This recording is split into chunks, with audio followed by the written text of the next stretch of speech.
नमस्कार, मैं हूं मोहम्मद आसिफ और आप देख रहे हैं SPN9 न्यूज़। SPN9 न्यूज़ में आज बात करेंगे शिवसेना के जो सांसद हैं संजय राउत, उन्होंने बीजेपी पर जमकर हमला बोला है। इतना ही नहीं, उन्होंने ये भी कहा है कि मायावती और ओवैसी कहाँ रही है, किस वजह से आई थी, किस इंटेंशन से आई थी यूपी में, उसका उन्होंने मकसद समझाया। आइए आपको बताते हैं। उत्तर प्रदेश विधानसभा चुनाव में बीजेपी ने एक बार फिर सत्ता हासिल करके इतिहास रच दिया है। बीजेपी गठबंधन ने इस चुनाव में 273 सीटों पर कब्जा किया है, जबकि समाजवादी पार्टी गठबंधन 125 सीटों पर ही सिमट गया। इस चुनाव में मायावती की बहुजन समाज पार्टी को सिर्फ 1 सीट मिली, जबकि कांग्रेस के खाते में 2 सीटें गईं। बीजेपी की इस जीत पर पक्ष विपक्ष के बड़े नेताओं ने पार्टी और मुख्यमंत्री योगी आदित्यनाथ को बधाई दी है।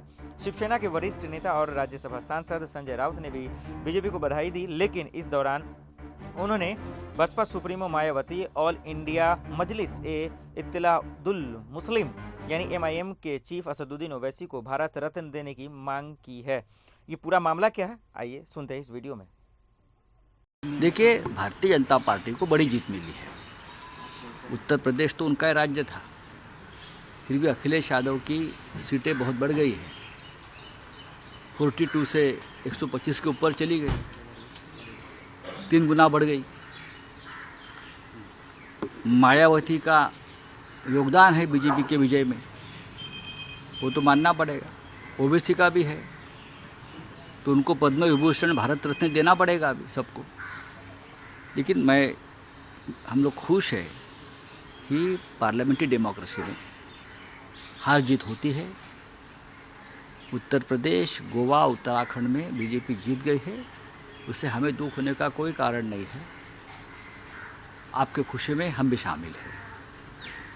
उत्तराखंड के मुख्यमंत्री क्यों हार गए, गोवा में 2 डिप्टी CM हार गए, लेकिन सबसे बड़ा चिंता का विषय है पंजाब।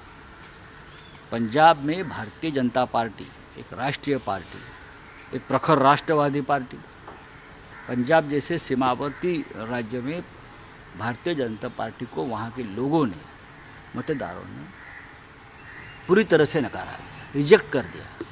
ये चिंता की बात है। इतनी बड़ी ताकत प्रधानमंत्री, गृहमंत्री, रक्षा मंत्री सब ने वहाँ झोंक कर प्रचार किया था, फिर भी पंजाब में आप क्यों हार गए?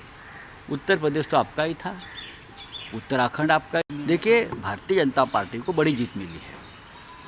उत्तर प्रदेश तो उनका राज्य था, फिर भी अखिलेश यादव की सीटें बहुत बढ़ गई है। 42 से 125 के ऊपर चली गई, 3 गुना बढ़ गई। मायावती का योगदान है बीजेपी के विजय में, वो तो मानना पड़ेगा। ओबीसी का भी है, तो उनको पद्म विभूषण भारत रत्न देना पड़ेगा अभी सबको। लेकिन हम लोग खुश हैं कि पार्लियामेंट्री डेमोक्रेसी में हार जीत होती है। उत्तर प्रदेश, गोवा, उत्तराखंड में बीजेपी जीत गई है, उससे हमें दुख होने का कोई कारण नहीं है। आपके खुशी में हम भी शामिल हैं। उत्तराखंड के मुख्यमंत्री क्यों हार गए, गोवा में 2 डिप्टी CM हार गए, लेकिन सबसे बड़ा चिंता का विषय है पंजाब।